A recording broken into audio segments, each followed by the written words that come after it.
Jesselyn Radack graduated magna cum laude from Brown University and received her JD from Yale Law School. She joined the Department of Justice, where she practiced constitutional tort litigation and later worked in the Professional Responsibility Advisory Office, which is the ethics department. She has served on the Washington, D.C. Bar Association Legal Ethics Committee and has represented whistleblowers alleging Reconstruction fraud in Iraq. Among the cases she worked on while at the Justice Department was that of John Walker Lindh, the so-called American Taliban. Now, one of the things that law students are taught in law school, one of the most important things, is that when it comes to ethical principles, it doesn't matter whether you're on the prosecution side or you're on the defense side, that those ethical principles must be applied consistently across the board. Well, in the crisis of 9/11 and the invasion of Afghanistan and the invasion of Iraq, as most everyone here knows, the U.S. government threw a lot of the rules of law and as well as morality and ethics out the window.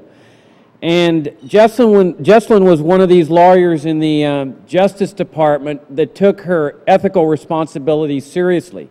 And she insisted on the application of ethical principles in this case of the American Taliban, which every law student is taught that no matter how unpopular that case is, no matter how despicable people consider your client, you apply those ethical principles. She learned that, unfortunately, the Justice Department didn't quite agree in those emergency crisis times. She paid a tremendous price in terms of her conscience over her career, and that is the title of her talk today. Please welcome Jesselyn Radack.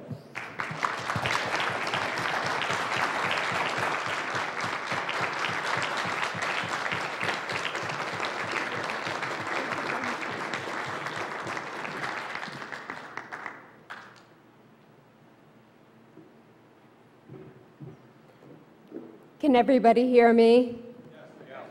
I wanted to say thank you to Bumper. My son, Jacob, would envy you, your nickname.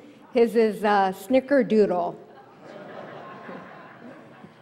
So this was a very last-minute invitation, but I am very glad to be talking to you. And I'd like to thank the Future of Freedom Foundation for the important work that they are doing and for inviting me to speak. I had no way of knowing that my story was a snapshot of President Bush's most controversial policies in their embryonic stages, policies we are just now seeing play out in full today.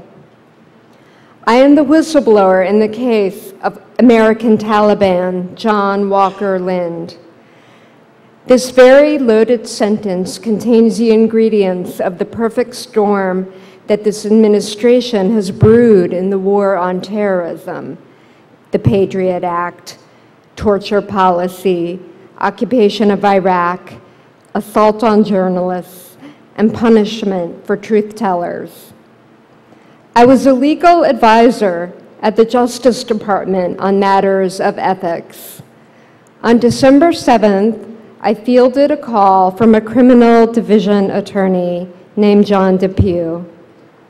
He wanted to know about the ethical propriety of interrogating American Taliban John Walker Lindh without a lawyer being present. Depew told me unambiguously that Lindh's father had retained counsel for his son. I advised him that Lindh should not be questioned without his lawyer.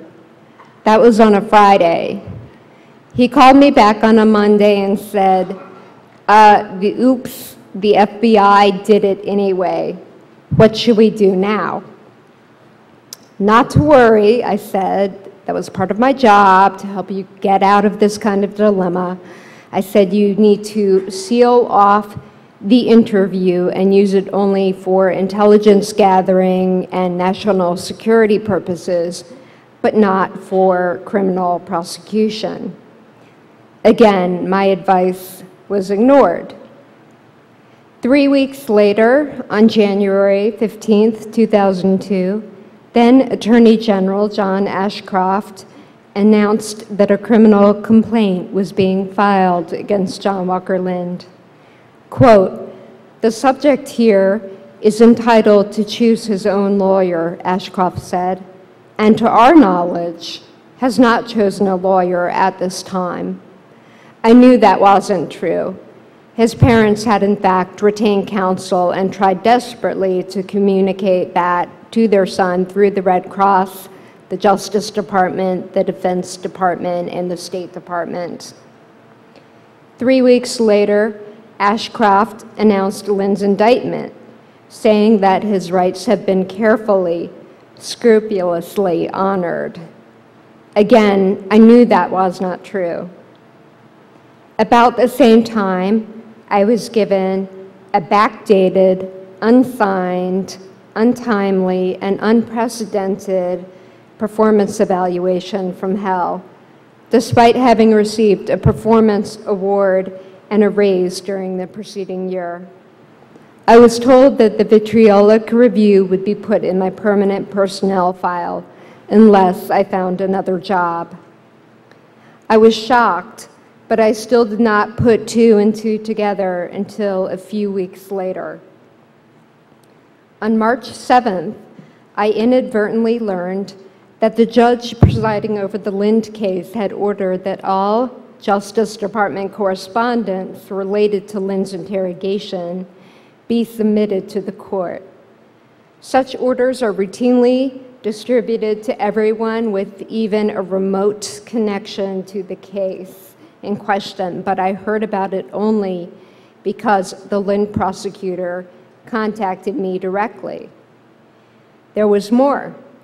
The prosecutor said he had only 2 of my emails. I knew I had written more than a dozen. When I went to check the hard copy file, the emails containing my assessment that the FBI had committed an ethical violation in Lindh's interrogation were missing.